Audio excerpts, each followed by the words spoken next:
Hey everyone, my name is Adam Bankhurst and I'm a writer for IGN and also the co-host of The Gamer's Advocate. And today, for this side quest episode, I'm going to be talking about The Legend of Zelda, Breath of the Wild. This game is... I don't even know how I'm going to, scale this back to only 8 to 15 minutes talking about a game that is just so filled with so much love and exploration and joy, and just a game that really took my, excuse the pun, breath away. For a little bit of history, The Legend of Zelda Ocarina of Time is probably my second favorite game of all time, and I love Zelda. I'm a big Nintendo fan, and obviously when Breath of the Wild was announced, I knew it was going to be incredible, but what I was just so excited about for this game, and I'll never forget this, was the thought of playing a console-level Zelda on the go with the Switch that, wasn't out yet. But my mind would just kept thinking, like, I can't believe that I'm going to be able to take a Legend of Zelda adventure, a full-scale, big world, everything, anywhere I want. And I didn't even realize that when the Switch would finally come out, that it would even surpass the dreams that I thought it could be, because this game is just so magical, so wonderful, so amazing. And I think part of the reason is because it's on the Switch. I mean, I played this game, most of it on the TV, but there were moments when I was just exploring and searching around, where I was just hanging out on the couch or laying in bed.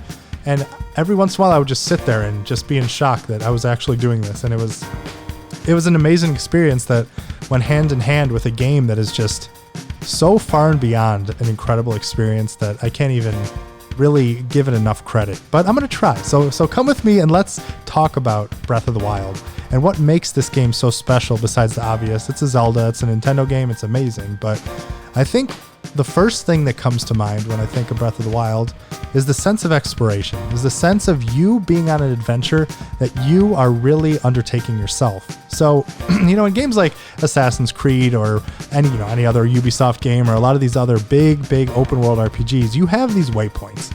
You get up to a tower, you get somewhere, you get a whole big swath of side quests to do and everything. And, I love checklists. I love knocking those out, doing missions, but I feel like you're not really learning so much of the world as you are of the game itself. But with Breath of the Wild, what really set it apart is you were the one that was plotting these points. They did have towers, obviously, but when you went there, it didn't put the side quest on your map. You had to go and explore that. And what was so special and cool was I was the one putting the pinpoints, like, oh, here's a shrine. I'm gonna put a pin there and say, here's a shrine that I haven't completed yet that I'm gonna come back to later. Or here's a secret that I haven't fully explored, or here's something that I did complete, that I did find. So as I was completing that map, I got to see my whole adventure's record that I was making myself. And that really led to the sense of completion with the game, like knowing that you were really, making something special and doing it yourself, which I thought was really fantastic. The game itself was just so much fun to just walk. Like I remember starting a play session and, having an idea in mind. I'm going to go, to find one of the champions or fight some guardians or go find some weapons, blah, blah, blah. But you would always get sidetracked with something on the side of your eye. You'd just be turning a corner and then you look up in the sky and you hear this music and then a dragon just flies by. Or you go around and you find a little village or people just talking, or even a little Korok just, singing his little song. And there was so much to explore in that big open world, and you never knew what was around each corner. And what was also cool is it's a post-apocalyptic world in a sense. So there were a lot of things that you saw that were once a great, beautiful temple, like the Temple of Time we can start with right at the beginning. When you see that and you think of the history and you know what that means for the series, obviously, but thinking of what that meant in context with Hyrule. And it was cool coming into this world where you had been asleep for 100 years. Like, you were not part of a lot of this because, as you find out in the game, you get almost near death and Zelda saves you, and then you get put in the shrine, and then you are waking up and trying to kind of put the pieces all back together. Which leads into my favorite part of Breath of the Wild, and not just of Breath of the Wild, but probably of any video game ever.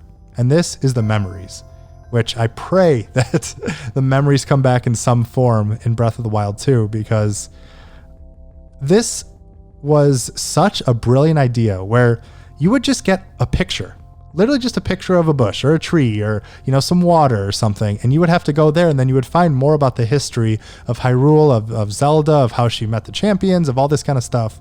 But it was just so incredible because it literally was just a picture. There was no hints, no clues like, oh, in the Northwest region, in this area over there, something like that. But no, it was just a picture. And you knew that because the world that Nintendo built with, help of Monolith Soft and a bunch of these other people was so well realized and so distinct, and the different parts of the world really stood out. So when you saw that image, when you were actually really playing the game, you're like, wait a minute, I remember slightly where this is. I think I know where this is. And then you would go over there and you would find it, and the thrill and exhilaration of actually figuring out and feeling that once again, you found this not because of a waypoint or an arrow. It's because you knew the game and you knew the map and you remembered and you figured it out. And that is the true sense of adventure. And, as I kind of mentioned that Breath of the Wild was even more special because it was on the Switch, these memories for me were even more special because I shared them with my brother Jordan. We would spend so many hours just playing on the phone because he lives in Florida and I'm up in Ohio, and we don't really get to see each other that much. But when these games come out that really bring us together, and even though this was a single player game, I feel like we played this more than we play some single player games. Or multiplayer games. We would just sit there together and talking and exploring, and then when we'd get to a crazy moment, we'd talk each other through it and be like, oh my God, I remember that, or how did you find that? What? That's crazy. And so with the memories, we would search forever, and then when somebody would find it, we would be like, oh my God, I think I figured it out. So in my world or in Jordan's world, we would both kind of, coordinate, and we'd get there at the same time. We'd find the memory together. We'd watch the scene together. And I'll never forget the final memory when Jordan actually found that one. And I raced over there. We found it. We saw it together.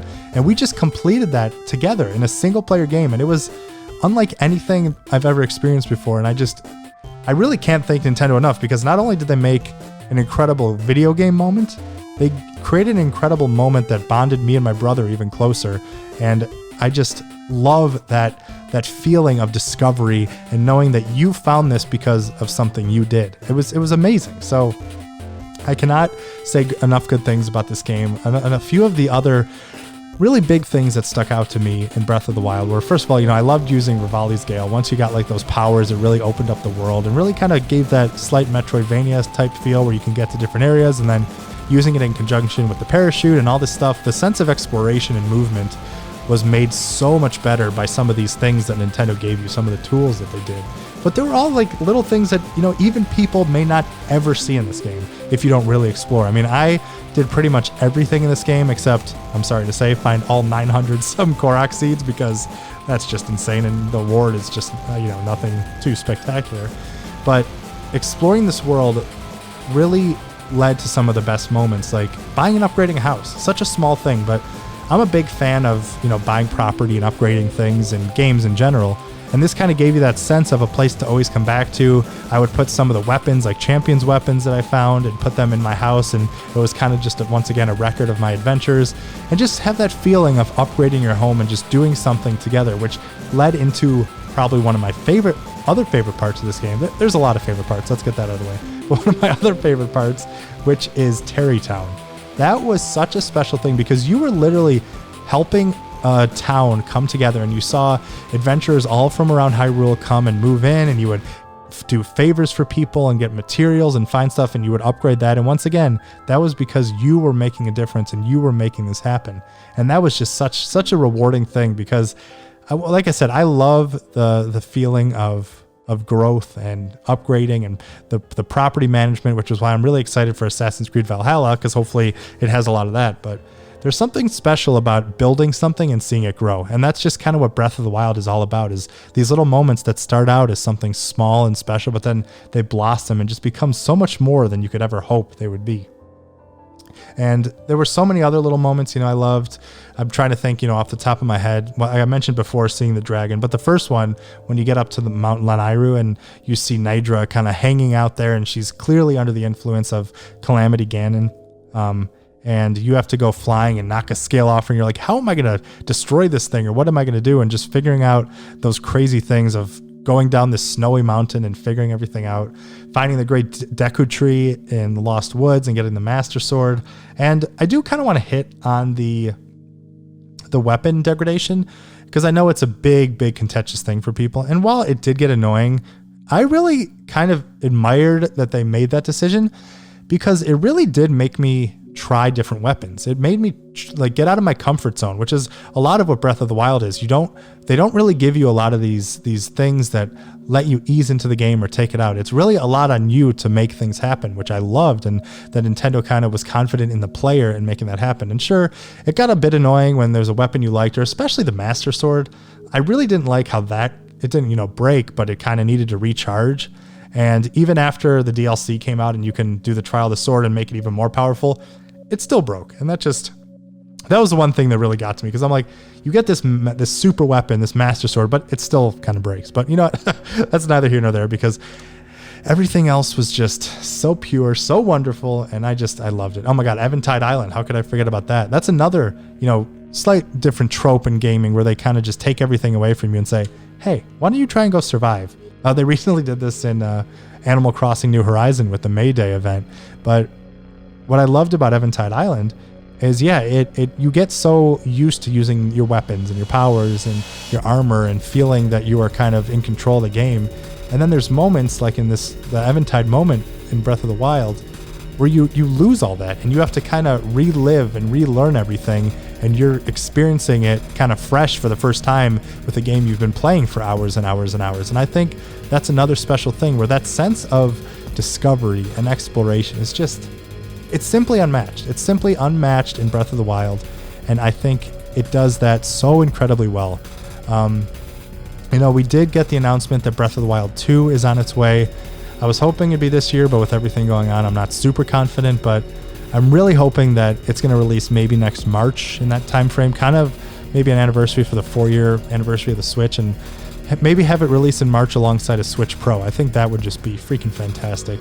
And I really hope we get to play Zelda. I think that's one of the big rumors. I think that would be absolutely incredible. I'm excited to hopefully get some more, fully realized dungeons and boss battles, because I think, I loved the shrine system and how unique it was, and how some shrines were so small that you could manage them, but some were bigger. I did miss the dungeons and finding some weapons that were, super tailored for those dungeons. But I would love to see, which it kind of looks like in that first trailer, you kind of feel like they're in a big dungeon. But I want to learn more about the champions. I want to learn more about the history of Hyrule.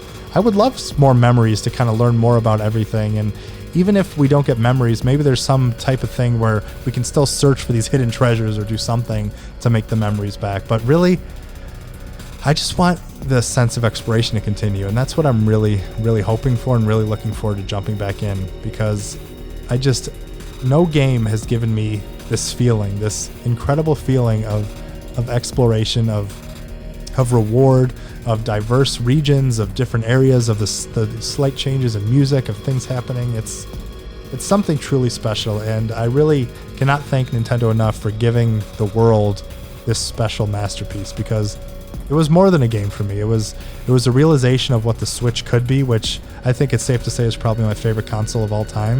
I think it just works, and it makes the Breath of the Wild, and especially when you're, like I said, just exploring, makes it so nice to be able to just do on a couch or in the bed and be in the comfort of your wherever you want to be, really. And also the memories and being able to share that with my brother and having that exploration, that shared exploration, that it's so nice to be able to have. It's not a straight up multiplayer game. So really, the beauty and the power of Breath of the Wild is really boiled down to your adventure. This is a true, beautiful, incredible adventure that you are taking on, that you are learning, that you are marking the map. It is your adventure. It truly is. It's not someone else's adventure that you're really following different points. You are making this adventure happen, and that is the true power and specialty of Breath of the Wild, and I cannot recommend it enough. And you really have to do kind of have to give yourself into the game, but you are getting so much out of it that I just, once again, can't recommend this game enough. So I just really want to say how much I love this game and how I cannot wait to see what the future holds. So hope everyone enjoys it. And why don't you go back and just see how beautiful that game is. And you know what? Until next time, I have one thing to say to you. Happy gaming.